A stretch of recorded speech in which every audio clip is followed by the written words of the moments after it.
NPC introduction. Beep bop, beep bop. NPC intro. Yo, what's up? I'm Robbie. Doctor, call me Dr. Mario though. I'm Steve. Oh yeah, you are Steve. It's a beautiful name. I came a long way to meet you here. For your eyes, for your eyes only. Everything's a Skyrim NPC. We only know Skyrim jokes. That's what we truly bond on. You know, for all the times I played other games with NPCs in it, I feel like Skyrim's always the first thing that pops in my head. It's just so iconic. I can't really think when you say NPC, I do think Skyrim. Well, I think of the messenger in Skyrim, and then I played a lot of Fallout. I feel like I should have Fallout NPCs, but there's not really there's not really a Fallout NPC in my head. Fallout NPCs are like big green dude and annoying robot, and even then it's like dog. Or it's the Well, which Fallout did you play? Vegas or 4? Oh, yeah, 4. I played a little bit of Vegas. I didn't play a lot of Vegas. You played the pretty one. We should probably just talk about Bethesda games at this point. All right, guys, we're talking about Bethesda. All right, no, we're scrolling Reddit. We're on Reddit right now because we need to talk. We think we're smarter than a 5th grader, so we're going on r/nostupidquestions. I feel like these are not going to be the questions that we expect. I really think I actually don't know what to expect. No stupid questions. First time on US. We've never been on this before. So for those who don't smoke, do you think smokers carry a noticeable scent? Yes, absolutely. That's a stupid question. Wait,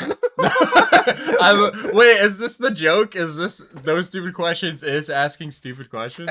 This says ask away. Disclaimer, this is an anonymous forum, so answers may not be correct. Well, yeah, no crap. Upvote. For those who don't smoke, do you think smokers carry no... Dude, I think no matter what you smoke, I think you carry a scent. Dude, I have been... You're changing the air around you. I have been in the inner city, and, you know... Define inner city. Which city? Go to some do we want to like, I guess, like, I don't need You're the one bragging about inner city. Yeah, I'm like, all right, well, okay, urban boy. So, you know, you go to inner city Philly, all right? I love Philly. Yeah? And there's streets that just smell... Like Philly. Like weed. Oh, you smell weed. But then you go to like you know yeah. I've had people in my family who smoke cigarettes and their whole house just smells like smoke. So that's interesting. Yeah. Either way, no matter what you smoke, it's going to smell like whatever you're smoking. I went to college and people had vapes, and you walk right through a cloud of vape, you smell it. Like, I don't know. It's. Yeah. I think that the only disclaimer I'll give them is like the carry a noticeable scent, because like not every type of smoke, like there's vapes and stuff where you'll get that cloud of smoke, but you won't typically carry that with you, or at least vape you don't carry with you. Yeah, but all right, next one. That's ChatGPT. Oh my word. Is that a promoted dumb question? Is it promoted dumb? All right. Do Americans actually avoid calling an ambulance due to a financial concern? Yes. 100%.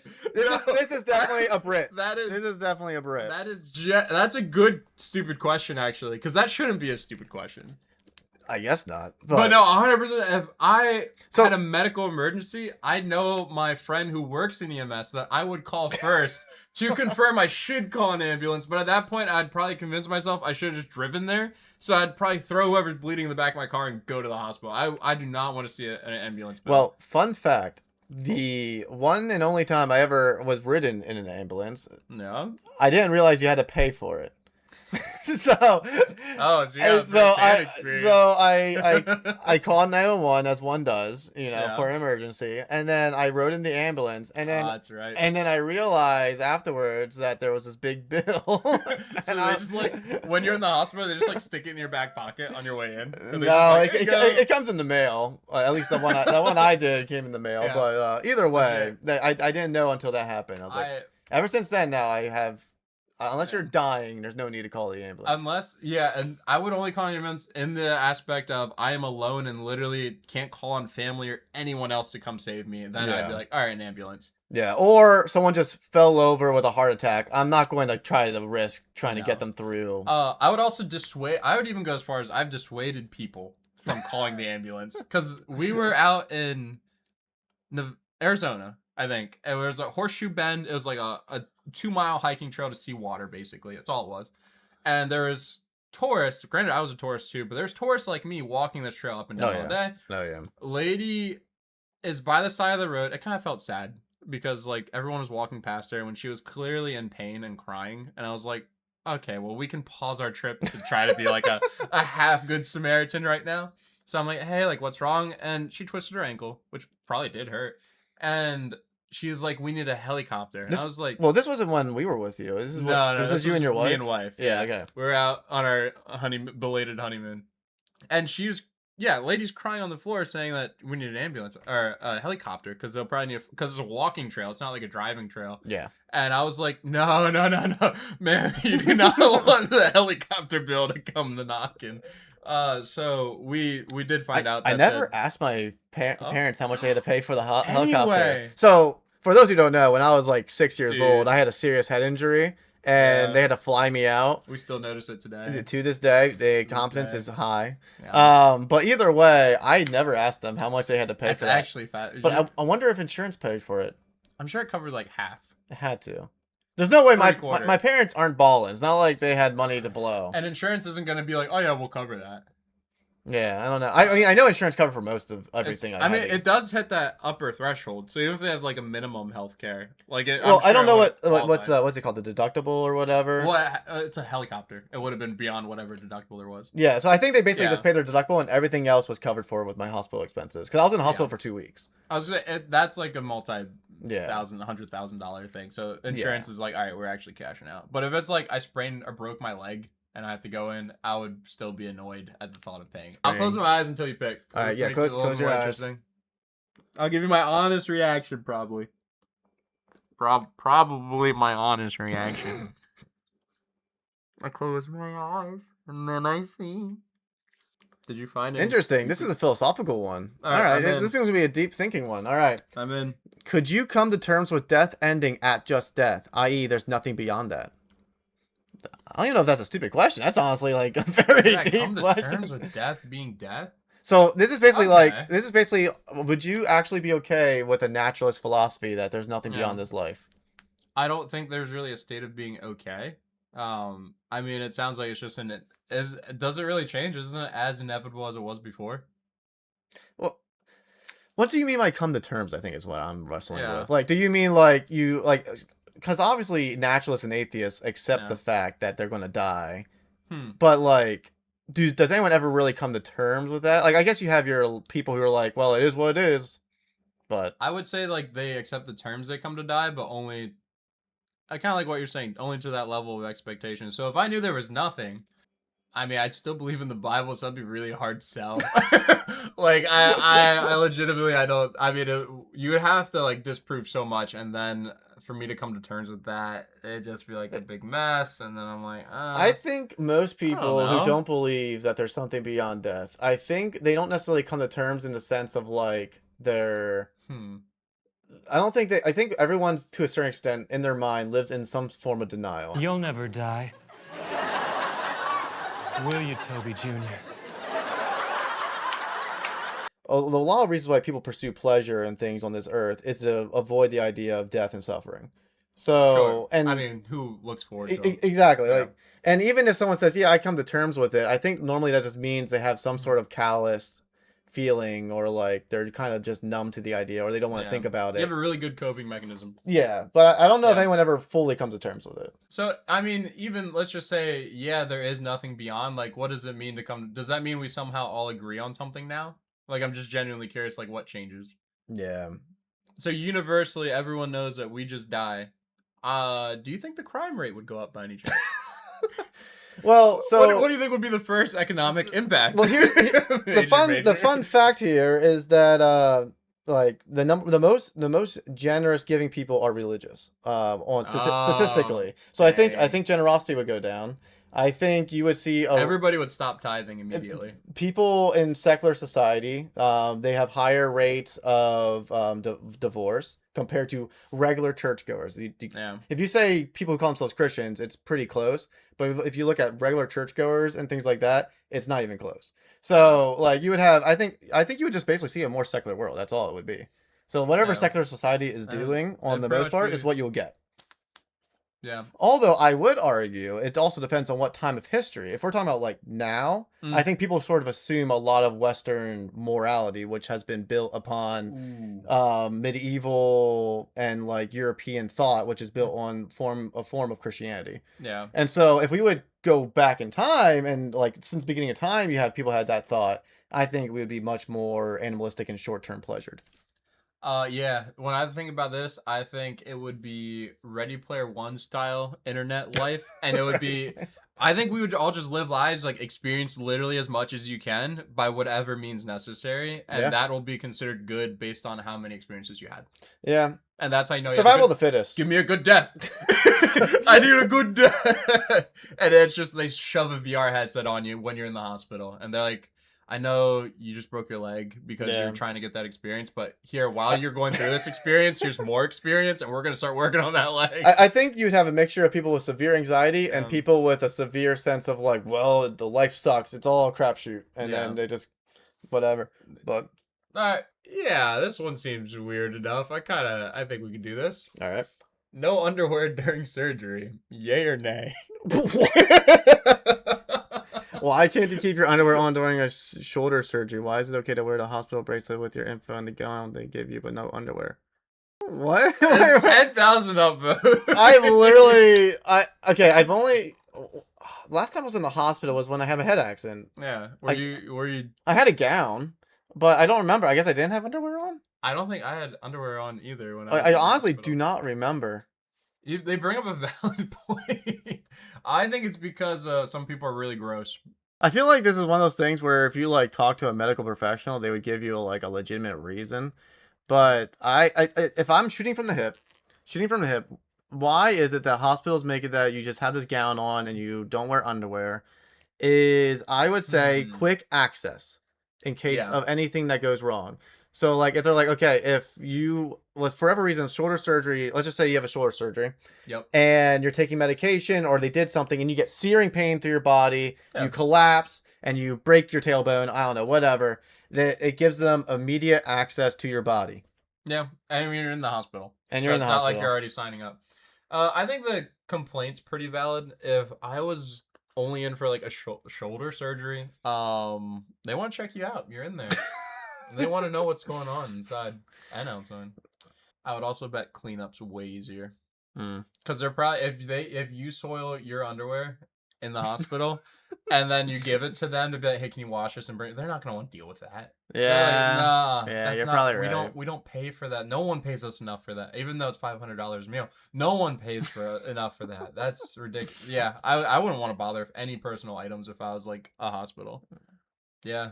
Wait. This brings another question. And maybe I have the stupid question this time. Do prisoners wear anything under the orange jumpsuits? I think so. I don't know. I've never been to prison. You know? I would assume because that's awful chafing, right? All right, let's think. Who do I know who's been in prison? I have a couple people, sadly. Have you ever asked? No, I don't think I wanted to know. I'm gonna be real. It's a female prison, so I don't know if there's exceptions on that side or not. So. Women is different. That's like an extra prison wallet if you think about it as on the female side. I think they have underwear. I would imagine. I think they should. I feel like they have like white. I feel like they would have white undergarments with orange jumpsuits. Bold takes only. They should have underwear. Dude, what's going on with my hair? I think it's the headset. Maybe put a little indent in my head. Oh yeah, you got the gamer indent. You got the gamer indent. You're Tyler 1. Congratulations. Tyler 1.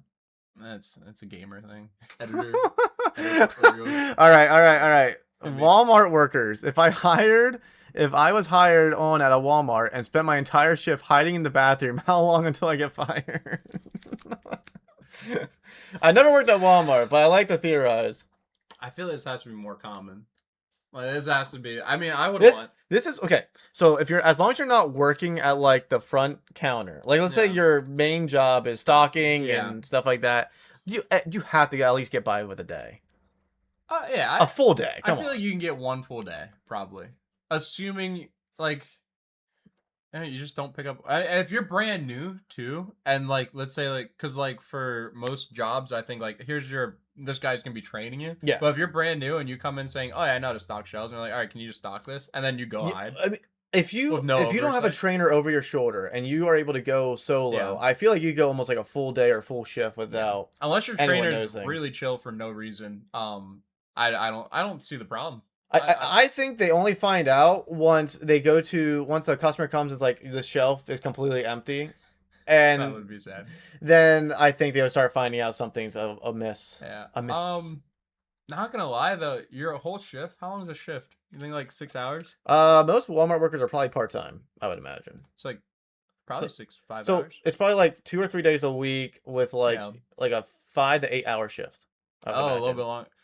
I don't think I'd want to be in a Walmart bathroom for that long. I'm gonna be real. I've never went to a Walmart and looked in their bathroom and said, "Ah, nice." You'd hear some awful things.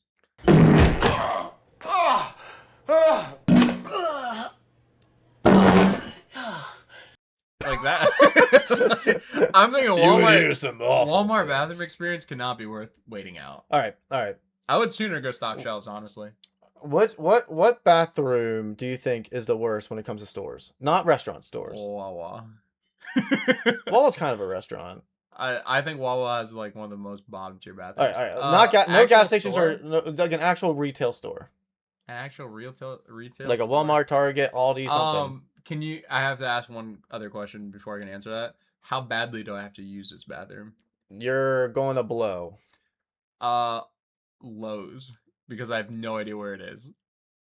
And I would be running every aisle frantically searching, like, where is this? All right. Actually, funny you mentioned that, because was it Lowe's or was it Home Depot? I was at one of those. Home Depot would fall under the same category. I was at one of those, where it is. and I literally had to go number 2, and I could not, for the life of me, find the bathroom. That was actually an experience I had. Yeah, it would be terrifying. And then I forget how and when I found it. But I remember being like, dude, it was gonna be runny. It wasn't gonna be good. So bad. I just started booking it for whatever. Did you ask somebody? Oh, did I ask anyone? Were you just desperately, like, frantically teary-eyed looking down every aisle? I don't know if I ever asked anyone. All I know is I eventually did find it, but that's good. I'm proud of you. Yeah, I don't think the bathroom was all that bad. At Walmart, I think I know the bathrooms at the cash register up front. Normally, the ones I always had were in the back. Oh. The Walmart near where I used to live was always in the back. No, I don't go to that Walmart, so I got my that was the one, front. I don't know what to tell you. Well, the one. Wait. Are you saying when you grew up, like the one that was NPC? Yeah. we'll cut that out. NPC. Yeah, that one's in the back, wasn't it? I don't know. Yeah. I haven't been there in so long. That was the one I always went to with my mom, so that was the one that was always in the back. Yeah, that one. I don't remember using the bathroom much. I'm gonna be real. I just remember the customer service and everything was in the front, but now I'm trying to think. I assume bathrooms over there. That was the only Walmart I ever used a bathroom in, I think. But anyway, is there any other like retailer? I'm trying to think. Okay, let me think of a retailer. I feel like Lowe's, Home Depot sucks just because it's hard to find. But if it was like bathroom quality, I would have to imagine. Oh man, I'm trying to think of Dollar General even have one. I feel like it's got to be like employees only. Dollar store. I wonder if store. Family Dollar.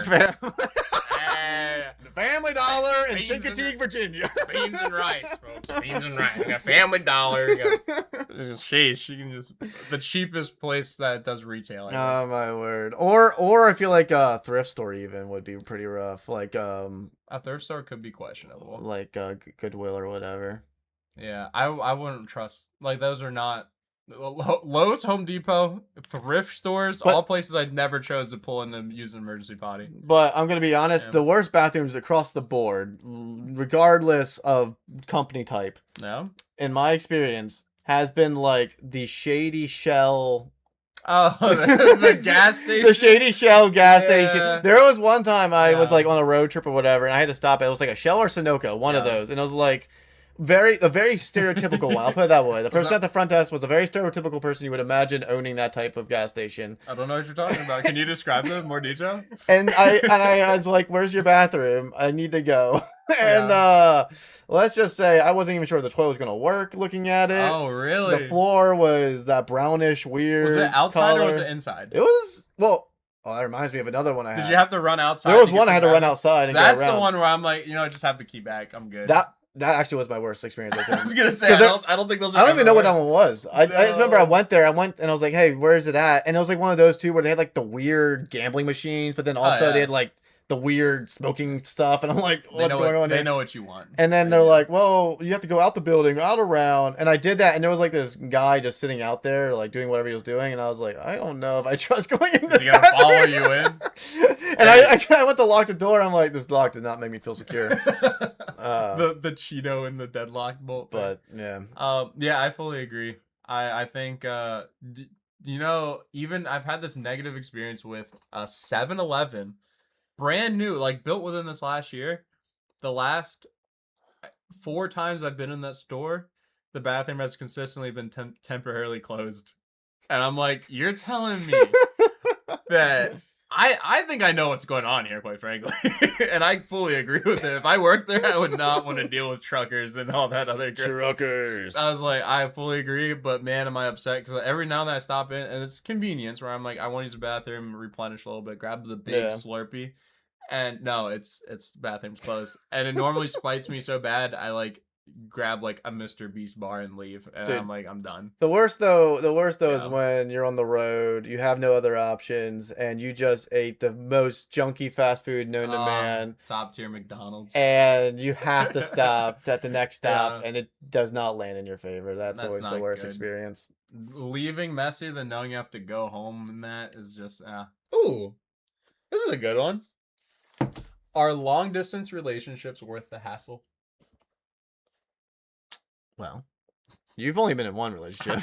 Well, a recent study. According to data. Yeah, according to anecdotal data. Well, actually, facts. okay, let's Are they worth the hassle? Let's first clarify. What would you consider a long distance relationship?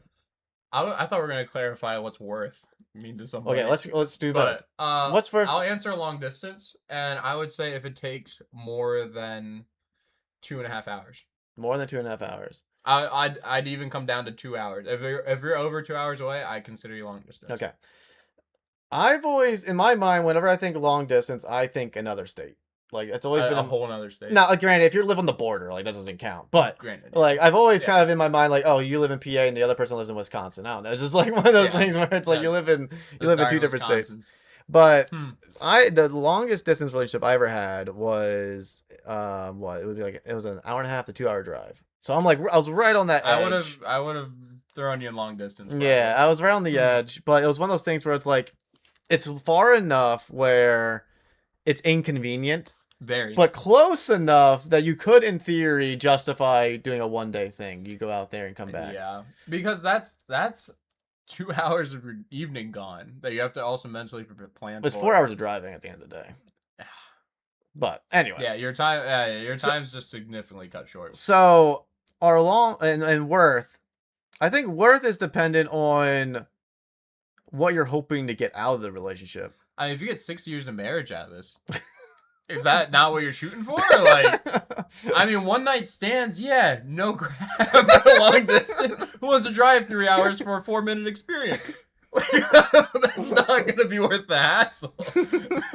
Unless you like to meditate about it on the way home. But that only has one upvote, but I thought it was also 6 minutes ago. But yeah, So I'm just reading the person what they said. I have never had luck with women in my city, but with women outside my state or country. Wow, they actually like me. If they're outside your country, they may have alternative purposes. Be a passport, bro. I have never been in any relationship, so I was wondering if it's worth the price to go through with it. Since I don't have any options or anything better to long term, should I give it a chance? I mean, okay, look. How old? Yes, one, how old are you? Like, how long do you have? But two, if you live in a city, and when you say city, I'm gonna think like a Philly, Chicago, New York. I want to think a big city. Yeah. Like there has to be options. Like, come on. Like, what do you mean there's no one? I don't know. I've never had luck with women in my city, but he also says I have never been in any relationships. So I don't think. Man, I have no luck and also no track record. I think personally, you have the higher success rates are with relationships in your vicinity, typically. Yeah. If you are able to make a relationship with someone at your church or your work or your gym or your club you're a part of, like you have a better chance of that working out than you do meeting someone randomly in another state.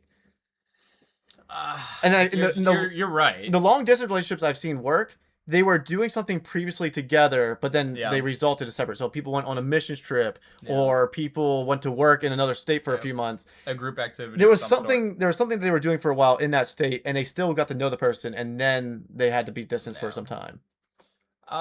Should I give it a chance? Brother, sister, no. I think you're fine. Like, unless you're like upper, at what point would you really encourage anyone to really like? I think because can I clarify what my point here is? I think there's a difference between like you're a nice guy, but you literally never do anything to try to like put yourself out there. Yeah. And in that case, I could see where it's like I never had any relationships and never had any luck. Where it's like, well, I was kind of hoping they'd do all the work to come to me because I'm so nice. But I think at a certain point, it is like it's not so much that you have to change your location as the problem, as much as maybe you just gotta change your approach. Yeah. Maybe use a wingman. Use somebody you trust. I don't know. Like you can't tell me you out of your city, which I assume is multiple thousands of people. Nobody's interested. They're just like, I have to imagine that either this guy is not putting himself out there, or he thinks that he's only willing to do one way of putting himself out there and it's not working. And I feel like you gotta only confident in the one way. You gotta broaden your horizons. Also, I would want to look at this guy's dating profile. Like, I was actually gonna say I want to see your dating. Yeah, I want to. How many fish are on that dating profile? What do you got? And are you bringing your Nintendo Switch with you every time? Because I respect it, but it's not gonna work. Trust me. And look, I'm married to someone I met online, so I know a thing or two about dating profiles. And would you consider online long distance? Not if they're in your area. Hot singles in my area. Neighbors. Neighbors. Yeah, I would say if you really feel like you're at the end of your age gap, sure. But really, I think it comes down to you just addressing. At the end of the day, if someone's in a long distance relationship, is it worth it? I think it is, as long as you have the right expectations. Yeah. I'm also reading this one more time. I really feel a lot of it's everyone else's fault and not mine. Yeah. I'm getting a lot of that. You need to get better, bud. Get better. Yeah. Do better. Stop it. Get some help. He doesn't mention anything, or they don't mention anything about like, also I'm in a wheelchair, but like there's no like humility aspect where it's like it is hard for me because of this. Also, I live with my mom and don't have a job. Yeah. Don't know if that affects anything. That could be attractive. I can fix him. I can fix him. I also only date women that are under 5 foot. Yeah. He brings the chart of all the things they need to check. He's like, we didn't get all the check marks. Women in my city are too tall. Short king. All right. Give me like another good one. All right, I'll do one more, and then you do one more, and I think we'll call it. That sounds good. That's an economics question, but I want an economic. Do you want an economics question? Well, I actually studied this in college, so this is kind of funny. No, let's see how close I can get. All right, if you want to, let's do this. Where does the notion come from that the American taxpayer is funding European healthcare? I've never heard that. What? I'm funding Europeans? I hate British. T, probably. London's great. What? The notion that I'm paying for Europe. Where does the notion come from that American taxpayer is funding European healthcare? Just because somebody is getting something for free, I do automatically low-key assume that I'm probably paying for it somehow. There is like a small part of me that's like, oh, they're getting a refugee camp's getting like 10,000 aid. I'm like, oh, so I probably lost like 2 cents off my paycheck. A part of me does legitimately believe I help pay for everything, which is very prideful. I'm willing to admit, but also true. So convince me otherwise. Let's be honest. People hate it around the world, but America does have the biggest economy. Okay, look. If you look at the numbers alone, the economy's booming. Huge. We got 32 trillion GDP or whatever. The second closest is China with 16. They're half our size. Shout out. So, and most of European countries clumped together don't even get close to our GDP. Either way, all that to say, so I actually know why this is a thing. Yeah, what does this even mean? I have no idea. So in college, when I studied economics for fun, good old times, nerd. We had a class called health economics, and it was like my junior year of college. I had to take it, and it talked about the different health economic systems. So like you have private, you have public. Like a lot of European tend to be your universal healthcare systems where it's free healthcare. It's free. Someone's paying for it, but it's free. Yeah, Americans. And then America would be kind of a mixture of private and public and universal to a certain extent. but like because we have private healthcare, but at the same time we have government aided ways of getting healthcare. Yeah. Anyway, we're a mix, and then there's some that are more strictly just private. It just kind of depends. Okay. Either way, where this notion comes from that the American taxpayer is funding European healthcare is the idea that America with private healthcare systems tend to be more innovative. So universal healthcare societies tend to be less innovative.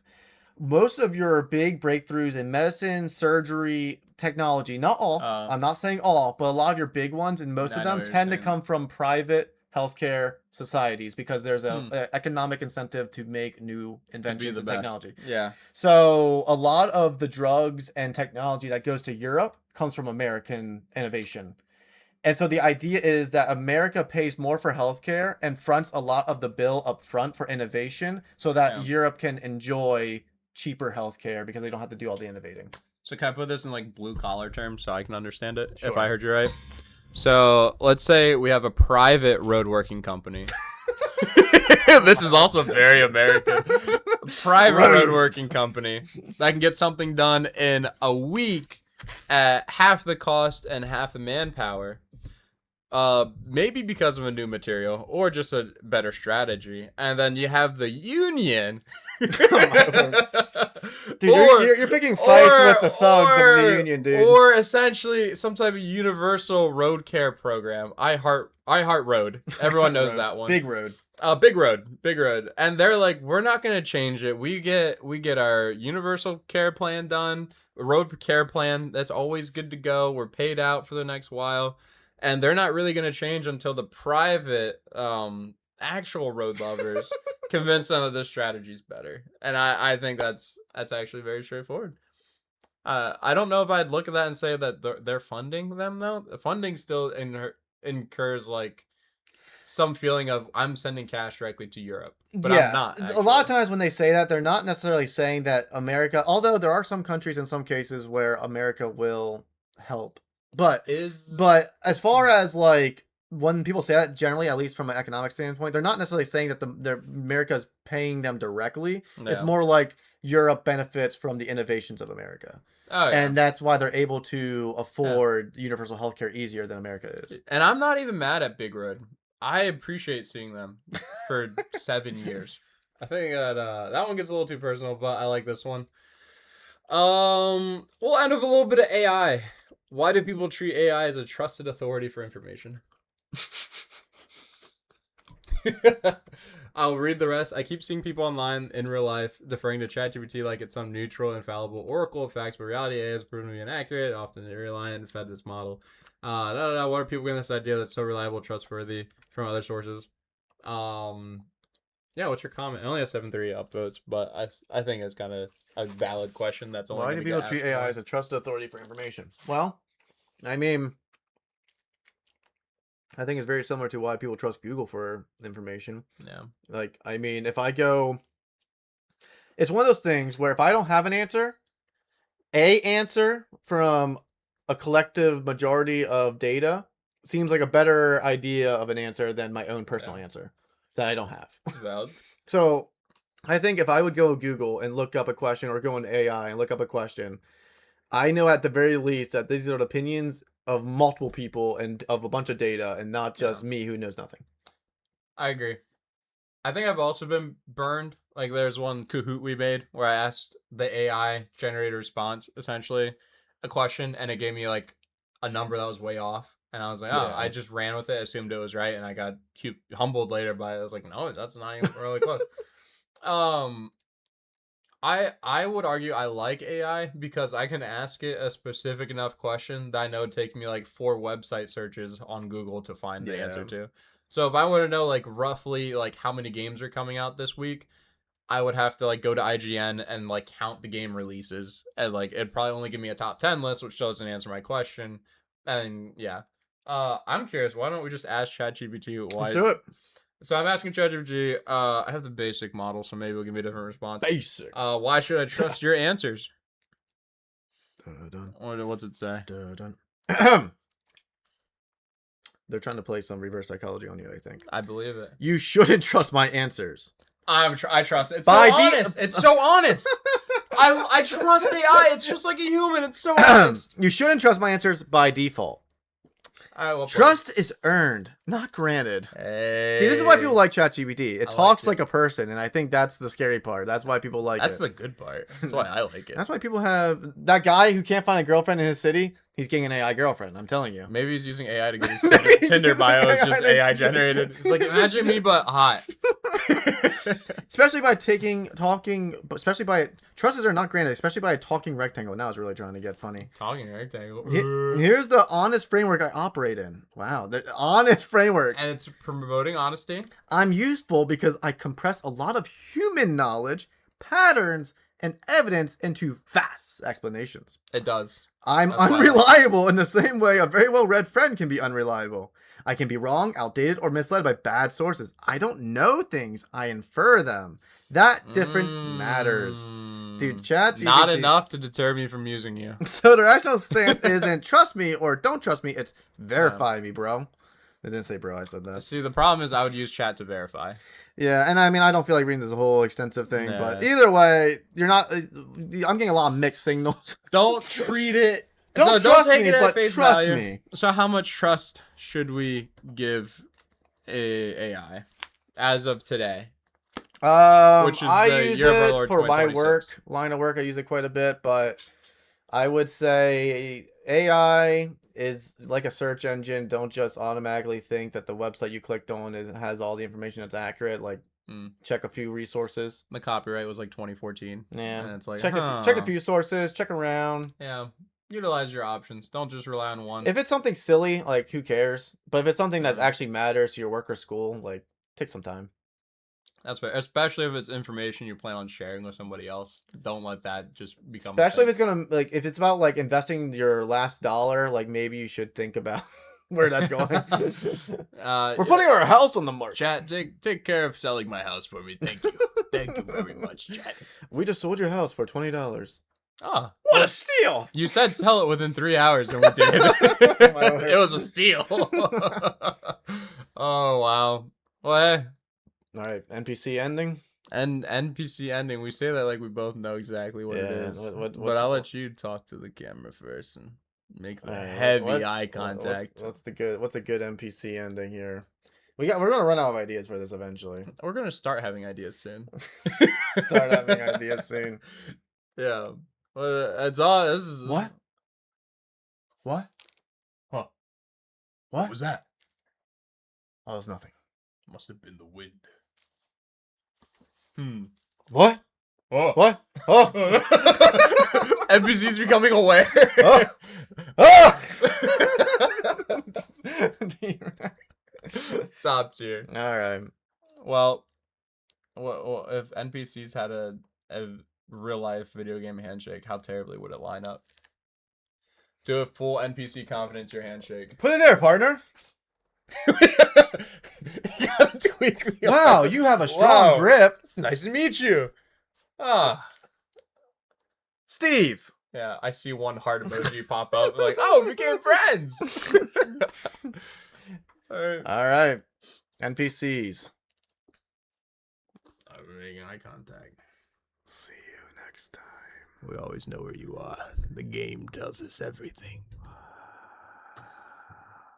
You know, I can see some dangerous fanfic of us being this close to each other. Oh, Mary man.